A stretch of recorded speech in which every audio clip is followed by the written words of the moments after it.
So today, friends, we are here. The Commission is here before you to announce the elections to the largest assembly of one of the largest states of India, which is Bihar. I think if you see the relative statistics, it would probably be, as a very senior friend from media said in the morning, the biggest election in the world in the COVID times, in the immediate future. You're all aware that the term of assembly in Bihar is due to expire on 29th November. Bihar Assembly has a strength of 243 members, of whom 38 seats are reserved for SCs and 2 for STs. COVID-19 exigencies and social distancing measures made the Commission revisit the extant instructions. One of the first major steps which was taken was to reduce the maximum number of electors at a polling station from 1,500 to 1,000.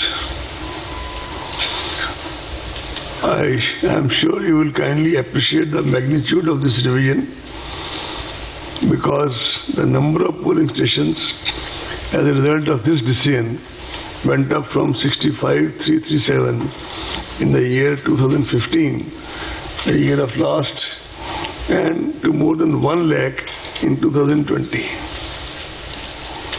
This massive increase in the number of polling stations entails huge logistic and manpower implications. The special summary revision of the electoral rolls of Bihar was held with reference to 1/1/2020 as the qualifying date, and the final roll was published on February 7, 2020. The total electors in Bihar during 2015, when the last assembly elections were conducted, was 67 million. In 2022, now as we are sitting to brace for the polls, the number is about 7.29 crore. That is 72 million. Male electors in 2015 were 3.57 crore, which has now risen to 3.85 crore. Number of female electors was 3.12 crore in 2015, and now it is 3.4 crore. The number of service electors rose from 92,144 to 1.6 lakhs. As far as deployment of EVMs, etc. is concerned, the main tool of elections, 1.89 lakh BUs, 1.41 lakh CUs, and 1.73 lakh VVPATs are being deployed in Bihar. To give you further glimpse of the magnitude of logistics to conduct elections during COVID, as per reports received from CEO Bihar, incidentally, we all have had series of interactions with the CEO and other officials of Bihar on a virtual basis, on which I will come to in some more detail later. More than 7 lakh units of hand sanitizers, about 46 lakh masks, about 6 lakh PPE kits, 7.6 lakh units of face shields, and about 23 lakh hand gloves have been arranged. For the voters, there is 77.2 crore single-use hand gloves have been specifically arranged when they press the EVM, etc.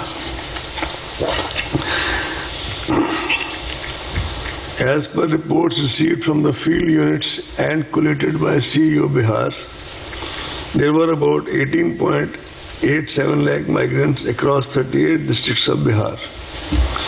Out of these, 16.6 lakh were eligible to vote, being more than 18 years. 13.93 lakh had their names already on the rolls. During the process of continuous updation, 2.3 lakh voters were registered and the process of updation is still on. I would take this opportunity to compliment CEO Bihar, the district election officers there, and the election machinery at the district and sub-district level, that they made assiduous efforts to connect with so many migrant workers in the process of registration. Now I come to some more special measures for COVID-19 safe elections. Elections usually involve large gatherings, not only on election day itself, but during campaigns, nominations, and other practices. These events increase human-to-human contact and the risk of direct and indirect disease transmission. The Commission has therefore taken the following steps to mitigate the risk and ensure safe elections. One of the significant ways in which the health impact of COVID-19 can be mitigated is by exploring options to in-person voting for certain vulnerable categories of people. You would recall that way back in October 2019, that is pre-COVID times, on the recommendation of the Commission, the concept of absentee voters was introduced, and it was used very effectively in Delhi at that time. After that, in the elections in Bihar, postal ballot facility has been extended as an option to senior